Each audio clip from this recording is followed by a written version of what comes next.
Okay, finally, you completed your school and you are working as a safety officer, and you keep on moving from one company to another. How was the transfer issue, moving from one company to another? How was the things going, difficulties that you are passing through, and the visa issue? Well, transfer here in Kuwait. Lovely people, welcome to Bar TV. We are bringing you another episode today. We are here with our African brother.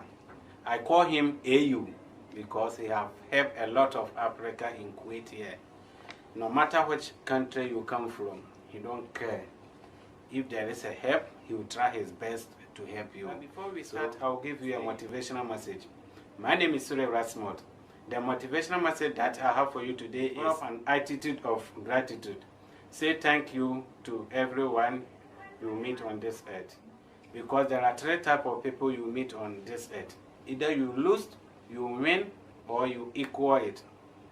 Some people you meet, they will say negative about you. They will damage your image. They say a lot you have not done. Others, when you meet them, they will do good to you. They will do something that you are not expecting. And some people, when you meet them, you won't get anything and you won't lose anything with them. These are the three types of people you are living on this earth. So anyone you meet, say thank you. Learn from them and you move forward. This is a motivational message I have for you today. Develop an attitude of gratitude. Say thank you to everyone you meet on this earth. As I said, we are here with our lovely brother, Mr. Yusuf Dumbaya from Sierra Leone. Though he's from Sierra Leone, but I call him the Africa, AU. I call him AU because he loves Africans a lot. Irrespective of the nationality you come from, he respects you. Mr. Yusuf Dumbaya, welcome to Bar TV. Yeah, welcome back TV. Yeah, I've been watching a lot of interview about Bar TV. You're welcome, you're welcome. How is the feeling? Well, being in front of a camera is not like, but I've get used to it. The feeling is really nice. Okay, before we start, let me take this privilege to congratulate you and thank you for the great things you are doing to help those Africans in Kuwait here. Behind the scenes, a lot of things are going on. People are saying, say thank you to Mr. Yusuf and a lot. You have done well. Yeah, thank you very much. You're welcome. Who is Mr. Yusuf Dumbaya? Mr. Yusuf Dumbaya is a simple guy with a simple plan. And this is me. I'm the son of Humfa. I'm the son of Humfa. I came from Sierra Leone as a whole. I have my family here. I have my wife and I have my daughter. And this is Yusuf, and I'm working as a HSC supervisor in KMPC. And this is me. There are a lot of things about me that you will know through this interview. Okay, thank you. Are you 100% Sierra Leone? Well, I'm 100% Sierra Leonean. My mom, she's from Sierra Leone, and my daddy, he's from Sierra Leone. We're all from Sierra Leone, We are all from Sierra Leone. Please subscribe to our YouTube channel. The name is Bar TV. Mr. Yusuf, how long have you been in Kuwait? Well, I've been here for almost more than a decade now, if I can say. Let me say almost 15 years. 15 years? Wow. Congratulations. During your time, coming to Kuwait is not easy and flexible at all. So how you got this chance of coming to Kuwait? Well, coming to Kuwait is like a blessing. I've been in Sierra Leone from 2006. When we left Sierra Leone, that was 2006. When we came to Kuwait, we just heard about a program saying that they need some guys to come to Kuwait to do some job for the oil company. So I get my application done. They recruit me, and it's a free ticket, and it's a free passport. Everything we did in Sierra Leone is free. That was 2006, and thank God we've been here for almost, let me say, more than a decade now. So that's how we came to Kuwait. We came June 22, 2006. You know, when we came to Kuwait, it's like, you know, when we arrived at the airport, everyone was thinking that, oh my God, what is happening here? You know, I still remember those days. We were saying that, you know, what is really happening here? This place is very hot. Everyone was saying, oh my God, hey, are we close to the generator? Are we close to the powerhouse? We don't know that is the, you know, is the weather. You know, we've been thinking that, oh my God, what is happening? You know, this place is very hot. Everyone was so disgruntled. You know, they were saying that, oh, me, I want to go back home. So when we arrived in Mabola, that's let me say 105, street 105 in Mabola. When we arrived and we still feel the heat, we said, no, this is not a generator. This is the weather. You know, everyone was saying, no, this is not a generator. This is the weather. So really, that was a very good experience, you know. So you regretted of coming?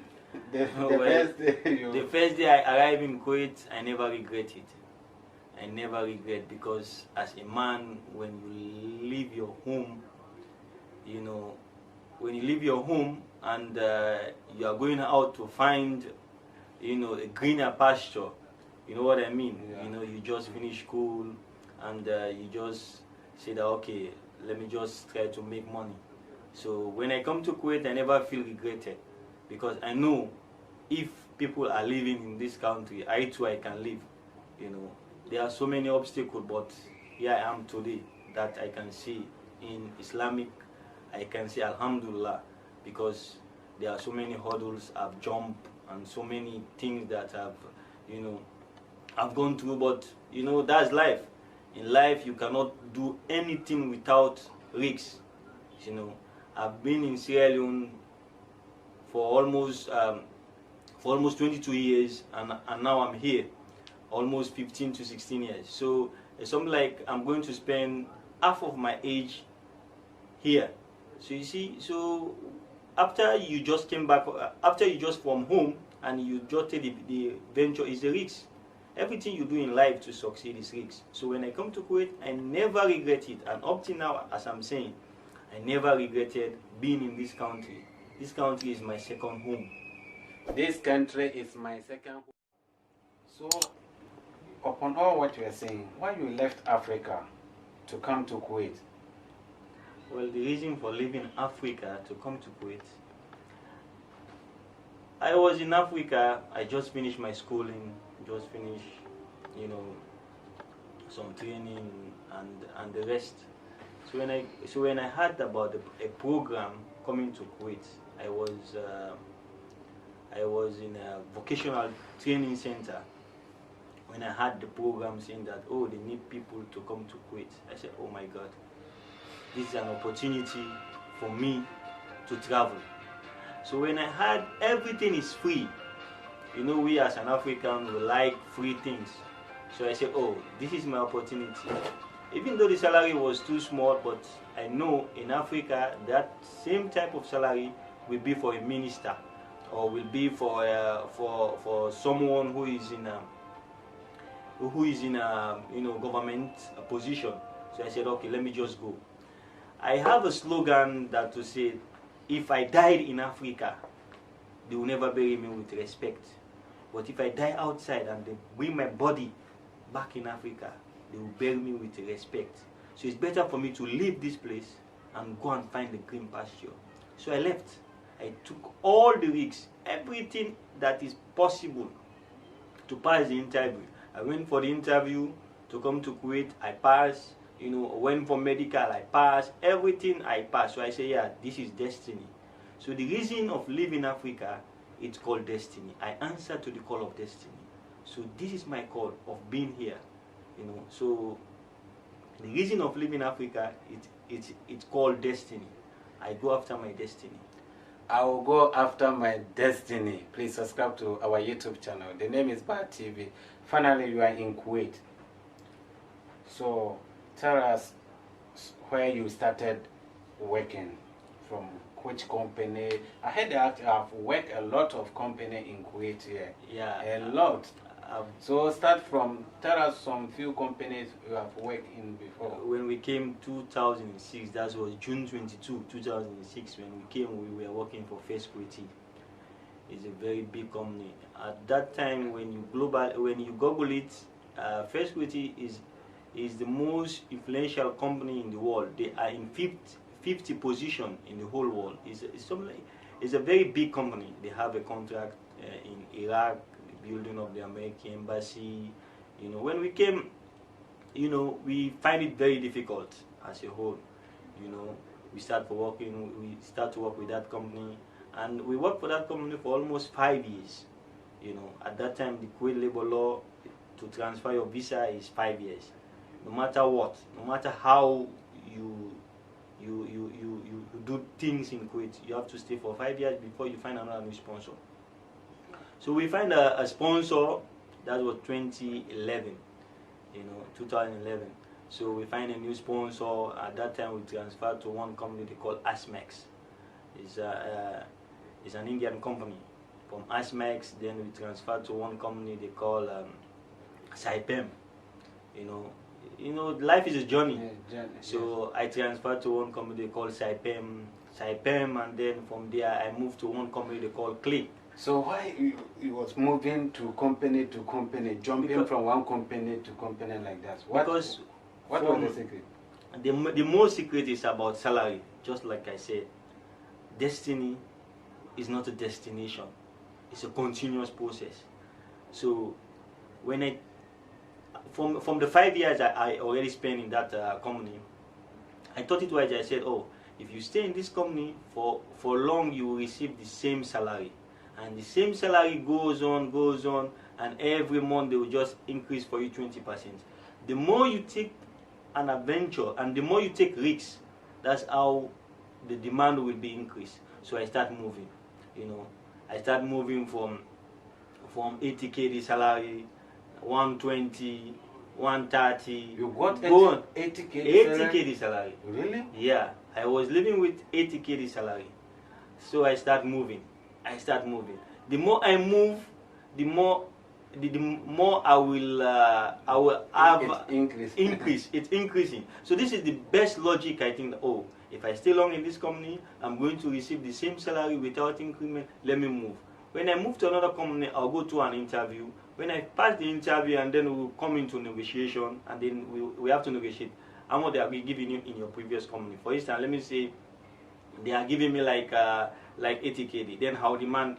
I said, okay, I need 150 KD. Oh, you need 150 KD? Yeah, because you cannot hire someone that is receiving 80 KD, and that person is leaving that company to move to your own company, and you have to pay the person 80 KD. It's not right. So you have to increase for the person to motivate him.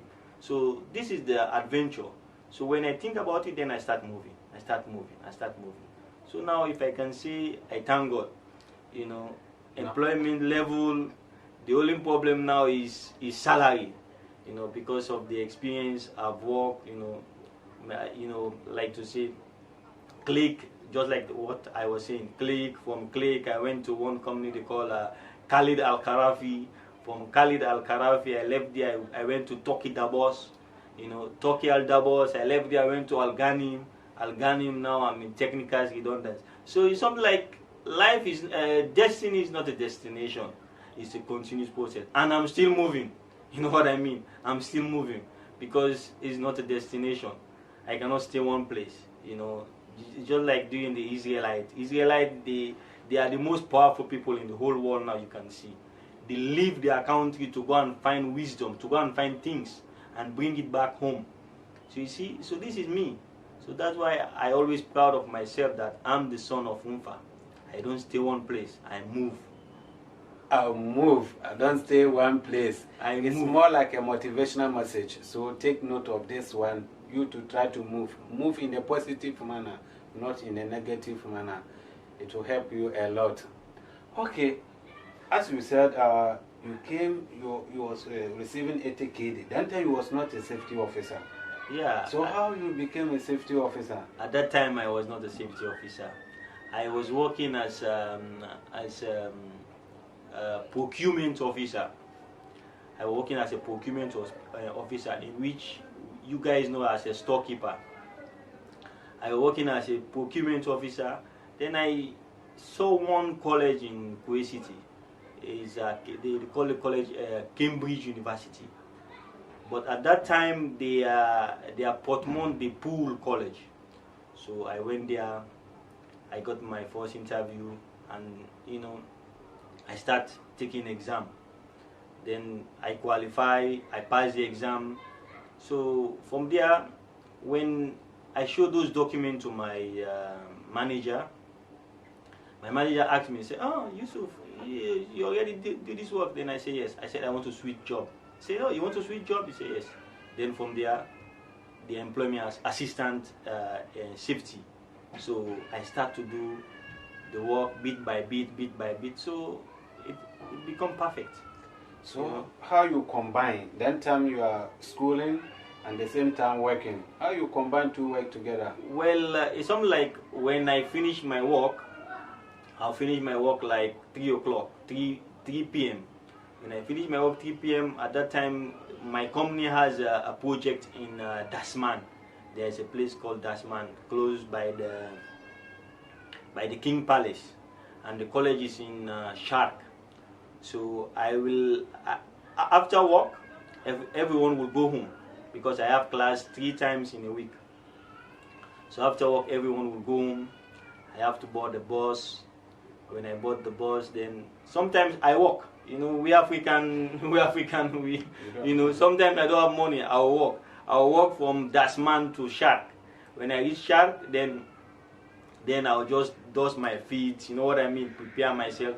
Then when everyone is coming with a car, they will park their car. You will see that one with Lamborghini. You see that one with Ferrari. You know what I mean? But those things will never influence me. So you see different type of cars. I said, oh, but for me, I'm coming with a bus.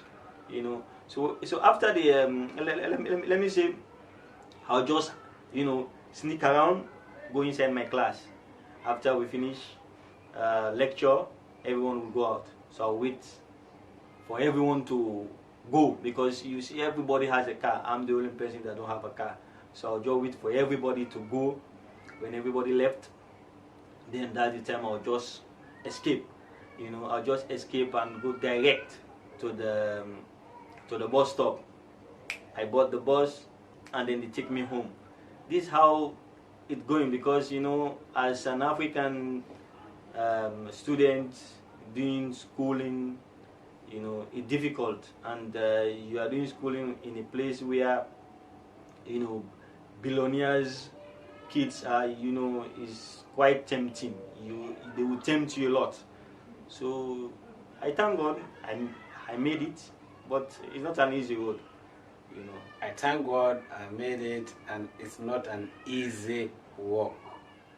Okay, finally you completed your school and you are working as a safety officer, and you keep on moving from one company to another. How was the transfer issue, moving from one company to another? How was the things going, difficulties that you are passing through, and the visa issue? Well, transfer here in Kuwait, we thank God the Kuwait government, they are doing a very good job.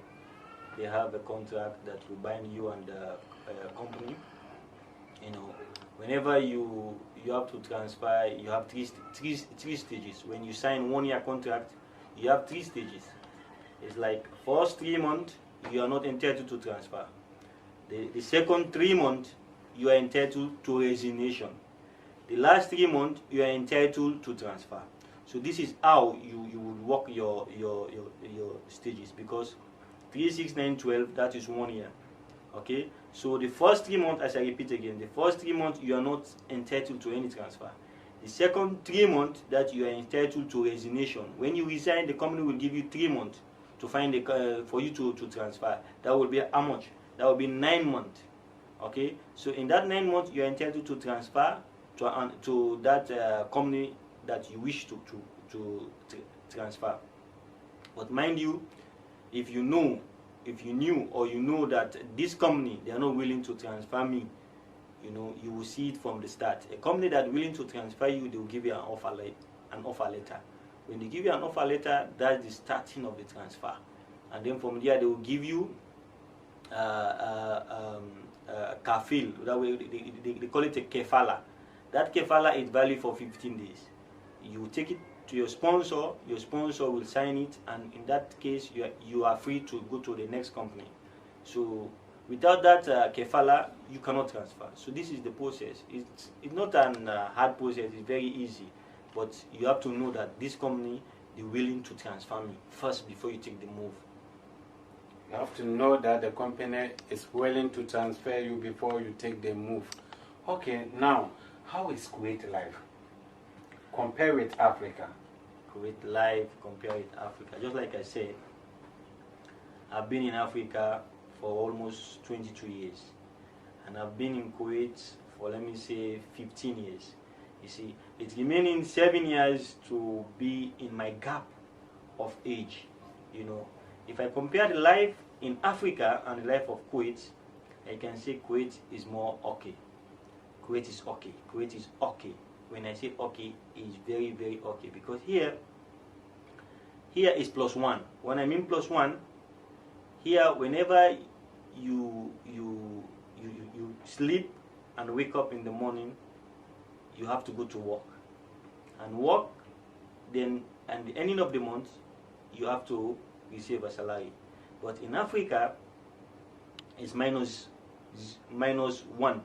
Because whenever you sleep and wake, you don't have a job, or it's -1. So you will not receive anything. But if you have a job in Africa, a good job, it's more okay. But if I compare the life of Africa and the life of Kuwait, Kuwait is more okay because it's conservative life we are living here. Everyone is in Kuwait. When we came here, people are just giving us information to get married in Kuwait. It's not easy. An African, you cannot get married in Kuwait. And a lot of news and words are saying, how is the procedure to get married in Kuwait as a family man? Well, to get married in Kuwait, if you met your wife here, or you already married in Africa, you want to bring your wife here. So there are two. Yeah, there are two procedures. It's either you met your wife here. To get married, it's very easy. When you get married to your wife back home and you want to bring your wife here, the process is different also.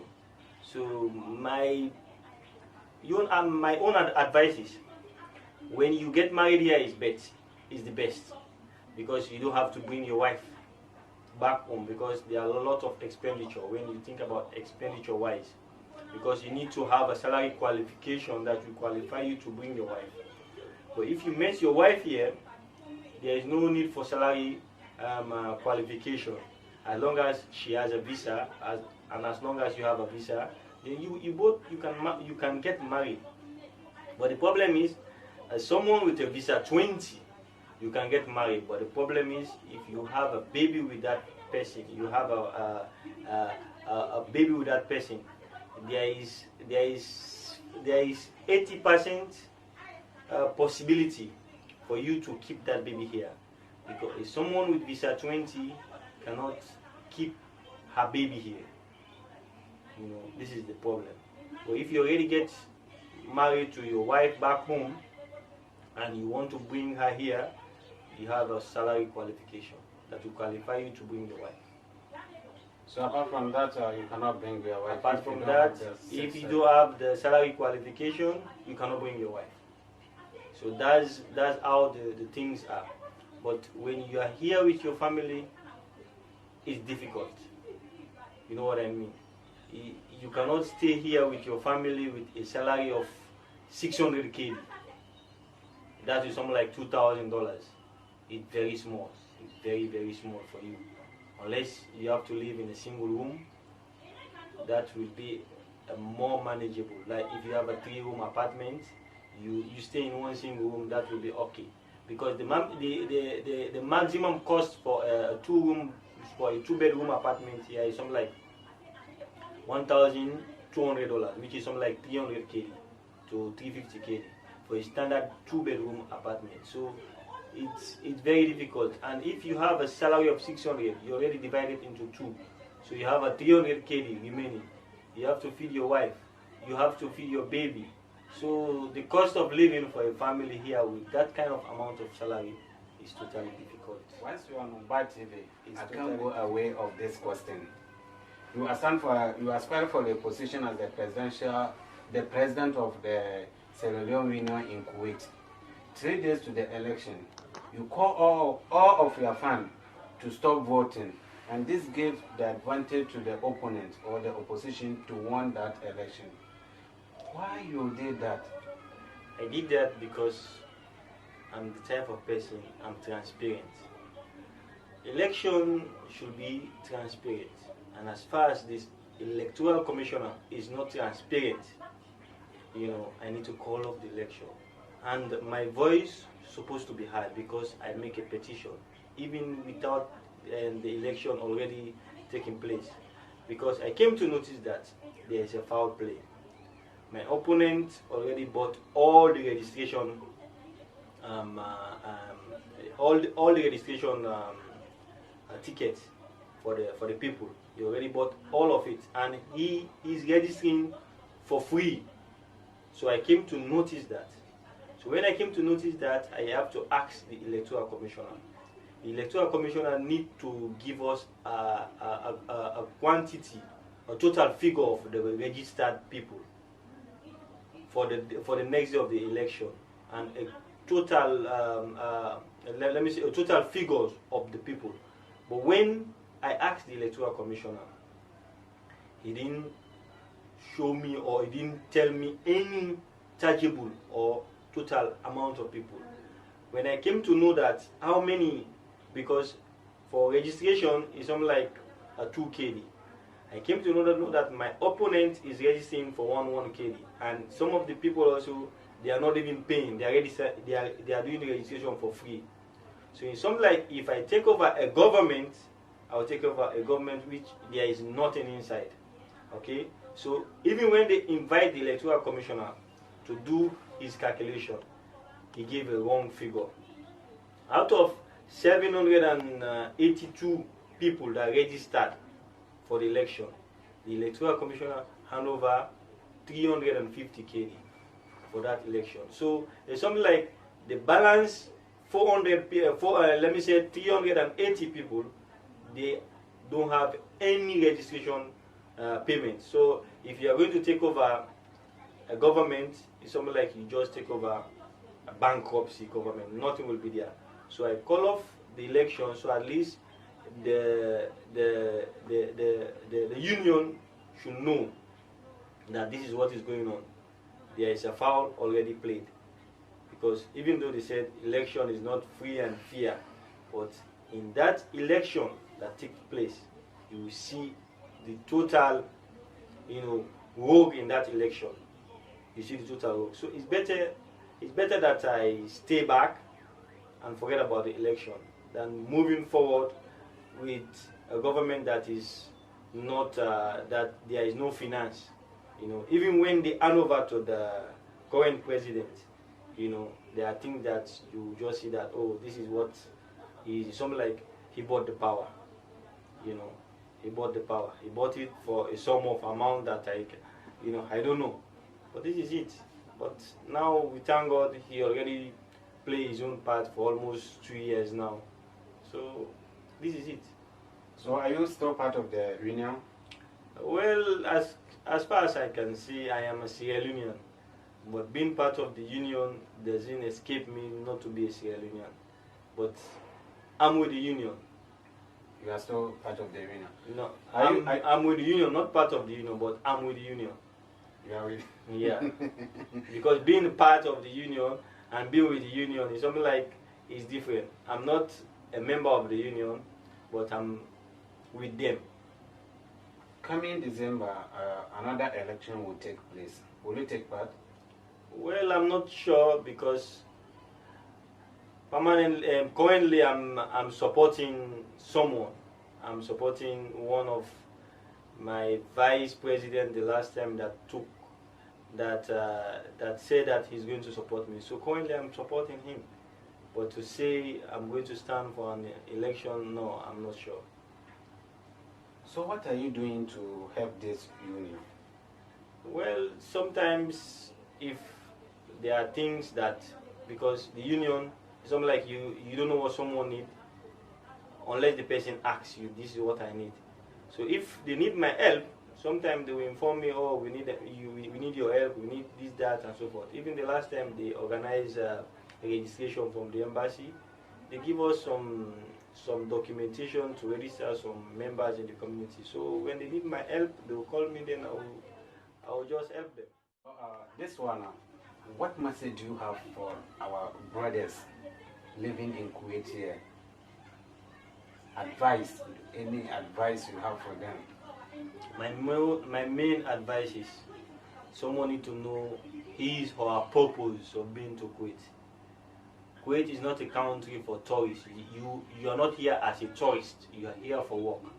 So if you know that I'm here for work, and nothing can divert you from that kind of scenario, that okay, you be in the wrong place at the wrong time. You be with a friend that is not your friend, because wrong place at the wrong time, you don't know your friend, and then you went to visit that person. Okay, that person, you don't know what type of job he is doing. Maybe he's with a criminal or something. So that's how I said wrong place at the wrong time. If police went there, they will arrest all of you guys, because it's something like, they will not even investigate, because they say show me your friend and I will show you who you are. So my main advice is they should focus on their job. Kuwait is a two-way traffic, it's a one-way traffic. Work, home, home, work. That's all. Nothing more than anything else. Anything that came after work and home is another issue. But don't allow someone to distract you. You are here for a purpose, and let that purpose be fulfilled. That's all in Kuwait. You are here for a purpose, and let that purpose be fulfilled. Thank you very much for coming.